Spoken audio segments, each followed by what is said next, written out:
La fantasía es uno de los grandes géneros de esta industria y podría decirse que se contrapone a la ciencia ficción. Generalmente todas las historias escritas, narradas, interpretadas o producidas son parte de la ficción, a excepción de los documentales, entre otros. Pero estas obras de ficción se podrían catalogar en dos grandes grupos. Por un lado, la fantasía y por otro lado, la ciencia ficción. A veces suelen confundirse porque ambos géneros poseen grandes porciones de ficción, pero de diferente forma, y se contrastan enormemente en un aspecto que los hace opuestos. Por un lado, la ciencia ficción intenta retomar fragmentos de la realidad y agregarle ficción científica, basándose en posibles sucesos humanos o futuros alternos, donde la tecnología o adelantos científicos juegan un papel muy importante. En contraste, la fantasía intenta crear universos con reglas totalmente diferentes. Todo sucede casi que por arte de magia. Este género permite el agregado de chicos mágicos, chicas mágicas, mundos fantásticos y componentes irreales. Y precisamente este top vamos a ahondar en aquellos animes que hacen gala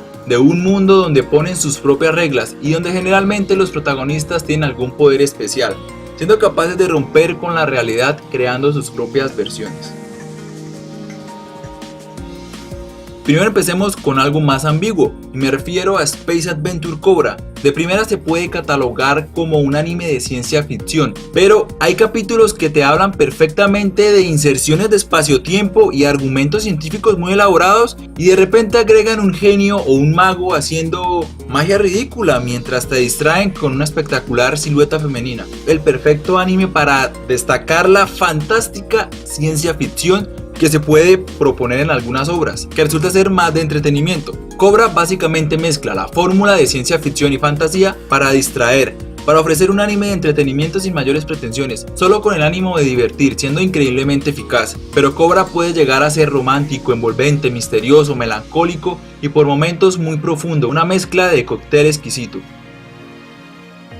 Otro punto que quiero mencionar son los Caballeros del Zodiaco y Dragon Ball Z, que fueron animes insignia de la década de los 80, que influenciaron increíblemente a una generación y abrieron la puerta a que este género se diversificara y masificara gracias a la influencia de Occidente. Así como lo oyen, por primera vez Occidente ayudaba a la demanda de anime japonés y prácticamente influía en la oferta del mercado del anime. Y quizás esto fue lo que hizo tan grande la década de los 90. Irónicamente, lo que más demandó en esta década fueron obras de chicos y chicas mágicas, y fueron en América Latina, y por ese momento la historia del anime cambió, y se aumentaban las temáticas de inserción en mundos mágicos e incluso digitales. Esta tendencia todavía se tiene actualmente en algunos animes. Claymore. La importancia de este anime se dio finalizando la década del 2000, gracias al primer gran brote del pseudoelitismo que intentaba rechazar obras como Code Geass, Naruto, Death Note por su excesiva popularidad. Fácilmente se vieron atraídos por la crudeza que ofrecía esta serie, que para el momento era opuesta a la enorme popularidad de los animes que acabé de decir, y por una gran temporada se convirtió en el favorito de muchos fanáticos del anime gore, de acción, fantasía oscura. Para esa época ver un anime como este representaba una rama muy refrescante de este género y una buena alternativa a todo lo que se conocía anteriormente del concepto de chicos y chicas mágicas y fantasía.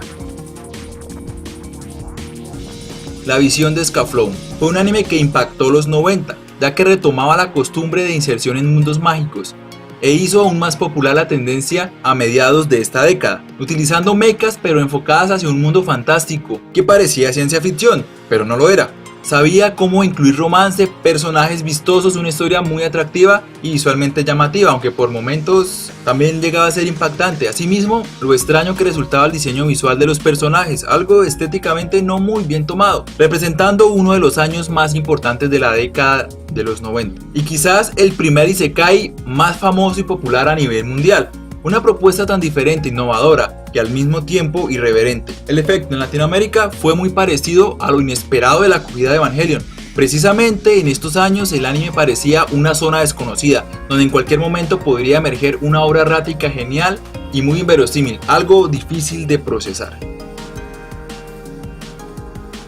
Full Metal Alchemist Sagas.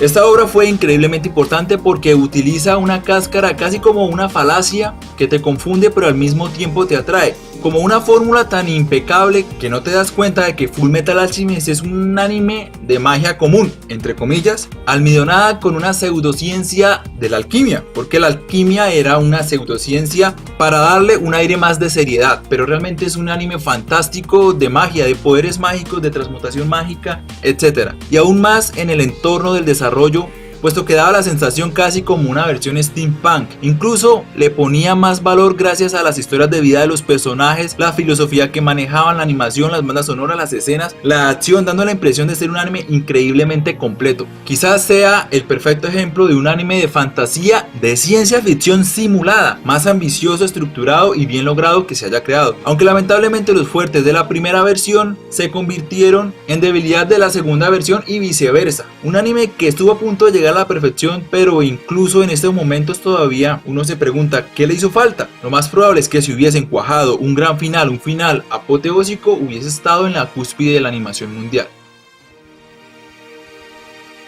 Y con ustedes un anime de fantasía más oscura, drama, misterio, que surge algo así como un spin-off de Ayakashi, una animación espléndida, casi que hipnotizante, basada en grandes contrastes de colores, luminosidades y el arte derivada del kabuki japonés, siendo una serie increíblemente vistosa pero al mismo tiempo un poco difícil de digerir, generalmente hasta que los sucesos empezaban a cobrar sentido y el vértice de la historia conceptual se empezaba a hacer más notorio con el paso de los sucesos, tras el desarrollo de la serie, siendo una gran representante de la fantasía sobrenatural y hasta del ocultismo. Es una soberbia muestra de la aderezada cultura japonesa, por momentos siendo exquisita y por otros quizás algo difícil de digerir debido a la rigidez del diálogo, una obra que resulta inesperadamente sustancial.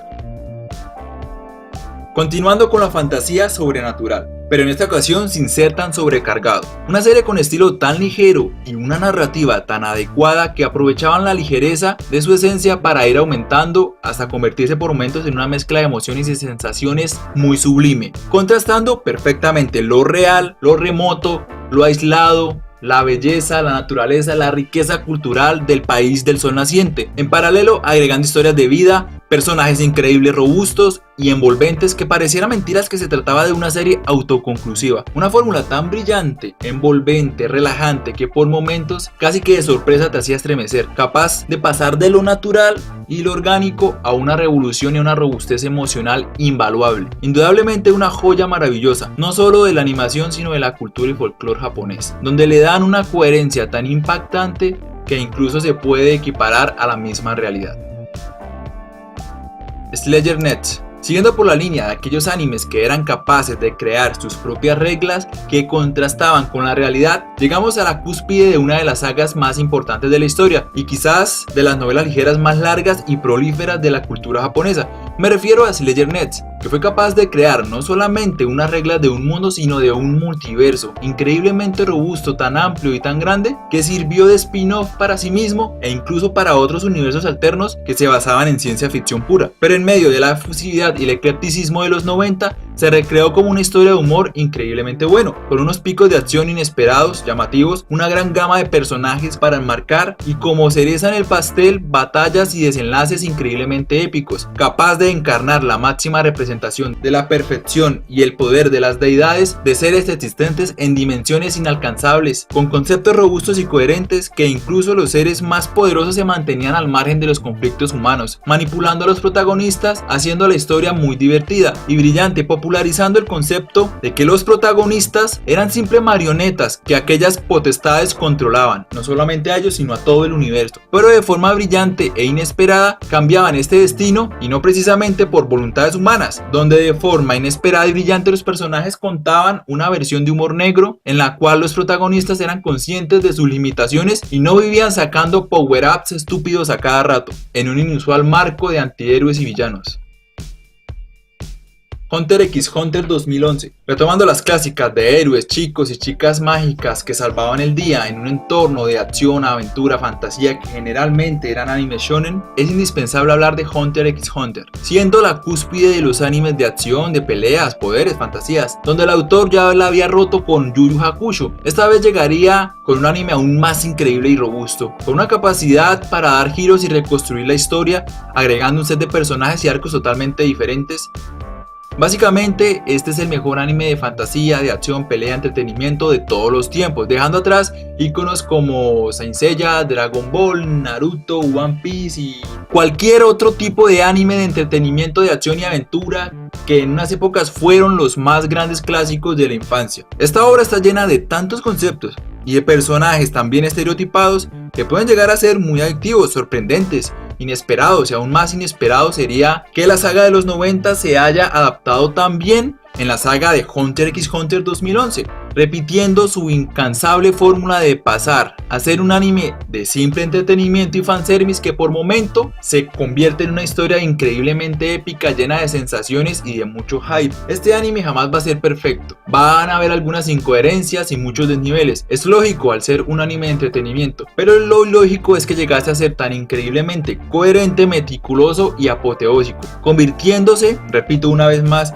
en el más grande shonen de acción, aventura, peleas de todos los tiempos. Y lo único que podemos hacer es agradecer que existe Hunter x Hunter 2011.